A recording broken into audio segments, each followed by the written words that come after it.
It's an interesting bit of history to look back and see how we decided to move away from our comfort zone and started working on a mid-engine car.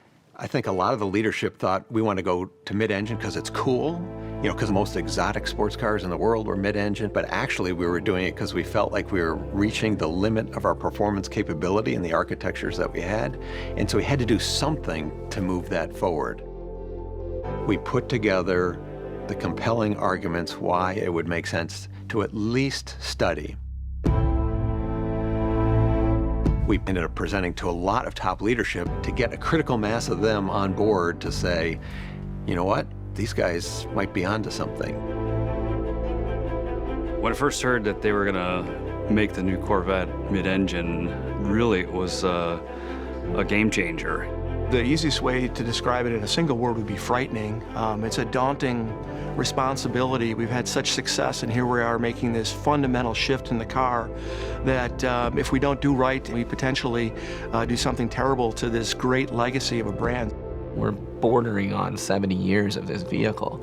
So you have this lineage to it that you have to maintain, but you also have to be willing to grow and take it further. From a design standpoint, the vehicle had to be incredibly beautiful, and at the end of the day, when you step back and look at it, it has to say Corvette. Everything's backwards on a mid-engine car. You can't move one thing in the inside of the car without affecting a whole bunch of other things. When you put the engine in the back, you actually want to think about moving stuff forward. So to get the right amount of weight on the front, you actually have to move those front wheels rearward. From the driver's perspective, having less weight on the front wheels means you need less boost in the steering, which means more tactile feedback, so more direct steering. You're not sitting out in the periphery and the car rotates about a point distant from you. The car is rotating about you, and that's a very different driving experience. With the mid-engine attributes, you'd have the rear weight bias from the engine for better acceleration, performance, and track times, as well as the low forward cowl for excellent visibility, and the lighter front, which really makes the car fun to drive. That helps for driver confidence. It helps to get the car around the track safer and faster.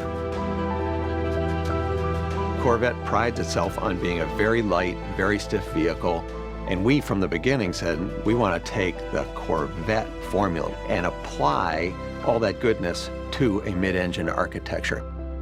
We didn't want to fall into the trap where the car gets hard to drive, and that's been the problem we've been working to solve for the last 14 years.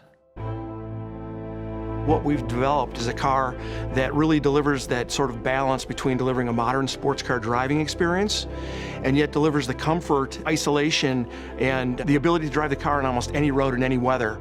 When we finally got to the track, I just burst out laughing because it was like, oh my God, that's what we wanted. You come into corner, you hard brake, you whip the wheel around, it turns on a dime, and then you can get right on the gas, and it's just so easy to drive.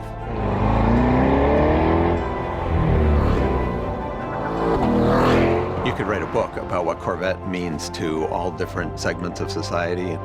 Corvette is an emotional driving experience. No matter who you are in life, when you get into a Corvette, you're a superhero.